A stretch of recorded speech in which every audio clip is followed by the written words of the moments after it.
Deferred tax क्या होता है? बेसिकली अकाउंटिंग का कॉन्सेप्ट है कि अकाउंटिंग में डिफर्ड टैक्स एसेट या लाइबिलिटी क्रिएट करनी होती है। बट ऐसा क्यों होता है? सबसे पहले हम किसी भी टॉपिक को समझने से पहले इस प्रश्न का उत्तर खुद समझें कि कोई भी डेफिनेशन या कोई भी कॉन्सेप्ट एक तो क्यों है, और फिर समझ में आएगा क्या है। ये दोनों क्वेश्चन ही सबसे पहले आपको डेफिनेशन समझने में ज़्यादा हेल्प रहेंगे। क्यों होती है डिफर्ड टैक्स कैलकुलेशन अकाउंटिंग में, कॉन्सेप्ट ही क्यों है? बेसिकली हम जब कंपनीज एक्ट के अकॉर्डिंगली प्रॉफिट कैलकुलेट करते हैं और जब उस पर टैक्स की कैलकुलेशन करते हैं, टैक्स आता है आपका इनकम टैक्स एक्ट से और आपका प्रॉफिट आता है आपके बिजनेस से। दिक्कत ये है कि जब हम अकाउंटिंग के हिसाब से, कंपनीज एक्ट के हिसाब से जब इनकम या प्रॉफिट हम कैलकुलेट करते हैं तो उस पर जो टैक्स लगता है और जो इनकम टैक्स में जिस प्रॉफिट पे टैक्स लगता है उसमें बहुत डिफरेंस होते हैं। वो डिफरेंस क्यों होते हैं? क्योंकि कई एक्सपेंसेस और कई रेवेन्यू हम बिजनेस में तो अकाउंटिंग कॉन्सेप्ट के हिसाब से लेते हैं, मैचिंग कॉन्सेप्ट के हिसाब से या गोइंग कंसर्न के हिसाब से, जो भी हमारे अकाउंटिंग के कॉन्सेप्ट्स है।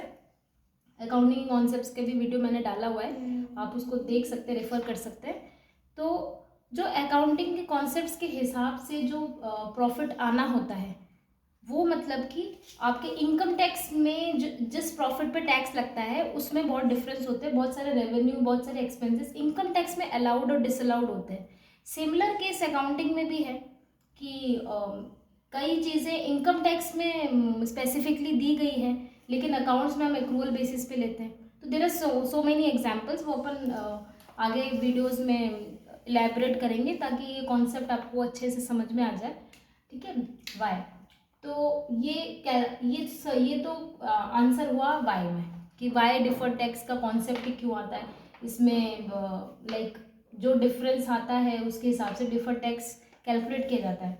अब समझ लेते हैं डिफर्ड टैक्स होता क्या है। आपका अकाउंटिंग इनकम और इनकम टैक्स का टैक्सेबल इनकम, इन दोनों का जो डिफरेंस है, इन दोनों का जो डिफरेंस है वो ही आपका डिफर्ड टैक्स होता है। ठीक है, अब यहाँ सिर्फ डिफरेंस की बात हो रही है। अभी मैंने डिफर्ड टैक्स एसेट या लायबिलिटी की बात नहीं करी। बेसिकली एसेट कब रिकॉग्नाइज होगा? जब मतलब कि आज आपको टैक्स ज़्यादा देना पड़ रहा है, ठीक है, लेकिन आगे जाके वो चीज़ रिवर्स हो जाएगी तो हमारा एसेट क्रिएट हो रहा है। हम आज ज़्यादा, फॉर एग्जांपल अब प्रीपेड एक्सपेंसेस पे करते हैं, आज हम ज़्यादा पे करते हैं तो वो अपना एसेट है ना कि आगे हमको नहीं पे करना पड़ेगा। सिमिलरली कि डिफर्ड टैक्स एसेट आज हम मतलब कि टैक्स अगर ज़्यादा दे रहे हैं तो वो आगे जाके वो एक्सपेंस या रेवेन्यू रिवर्स होंगे। जब वो रिवर्स होंगे तो वो हमें एज एन एसेट आज रिकॉग्नाइज करना है ताकि उसका इकोनॉमिक बेनिफिट हम ले सकें।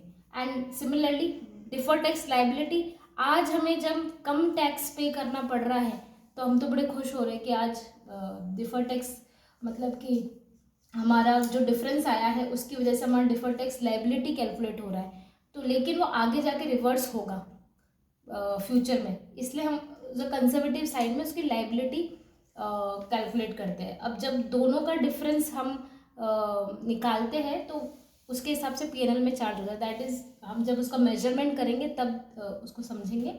तो इस वजह से अपना डिफर्ड टैक्स यहाँ कैलकुलेशन होता है। कुछ एग्जाम्पल्स हम देख लेते हैं कि ये तो आपको थोड़ा बेटर अंडरस्टैंडिंग होगा। फॉर एग्जांपल इनकम टैक्स में आप लोगों ने एक पढ़ा होगा जैसे सेक्शन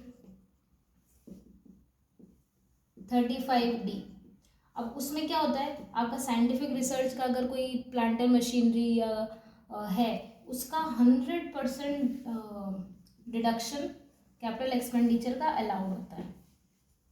ठीक है, अब ये तो होता है इनकम टैक्स में। तो यानी इसमें क्या हुआ, एक तरह से इनकम टैक्स में हो गया आपका 100% आपका डेप्रिसिएशन कैलकुलेट हो गया। लेकिन जब हम अकाउंटिंग कॉन्सेप्ट में जाते हैं तो हमारे अकाउंटिंग कंसेप्ट में डेप्रिसिएशन तो कैसे कैलकुलेट होता है, यूजफुल लाइफ के हिसाब से, है ना। मतलब for example useful life 10 years है, ठीक है। अब प्लांट एंड मशीनरी की वैल्यू अगर 1 लाख है, फॉर एग्जांपल 1 लाख अगर है, तो हमारा 10 साल में डिवाइड हो जाएगा वो, तो 10,000 हम हर साल डेप्रिसिएशन कैलकुलेट करेंगे 10,000 का, ठीक है।